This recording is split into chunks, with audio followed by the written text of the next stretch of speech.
Nous passons à la question numéro 23, qui porte sur la modification du tableau des effectifs, donc une question de personnel dont le rapporteur est Émilie Capel.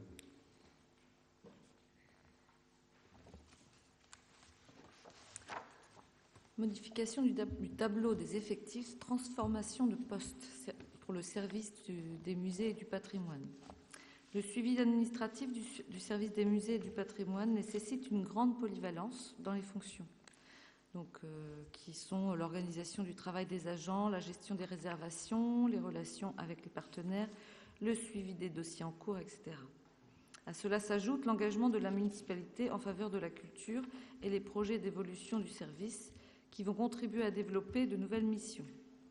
C'est la raison pour laquelle il est proposé de transformer le poste actuel d'adjoint administratif principal de première classe en un poste de rédacteur territorial, toujours à temps complet. Cette évolution des missions permettra également à la collectivité de promouvoir l'agent actuellement en poste ayant obtenu un avis favorable de la commission administrative paritaire au titre de la promotion interne. Après avis favorable de la commission des finances, il est proposé au conseil municipal la modification du tableau des effectifs en conséquence. Donc, suppression du poste d'adjoint administratif principal et création d'un poste de rédacteur territorial à compter du 1er juillet 2015. Merci. Y a-t-il des précisions nécessaires sur cette question ? Non, personne ne souhaite. Monsieur Morazin, peut-être quand même ? Non, une petite remarque seulement. On ne peut que se féliciter de l'évolution de ce poste. C'est un poste qui financièrement n'est pas en soi exorbitant pour la ville, donc il n'y a aucun problème.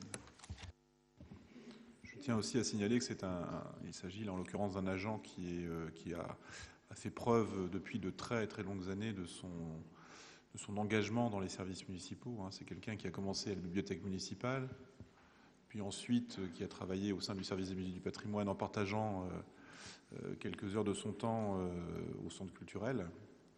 Donc voilà, c'est à la fois une façon de garantir la présence de cette personne dans nos services et puis une façon de la faire évoluer après cette vingtaine d'années, je crois, de présence dans nos services. Voilà. Donc s'il n'y a pas d'autres, je mets cette question au vote.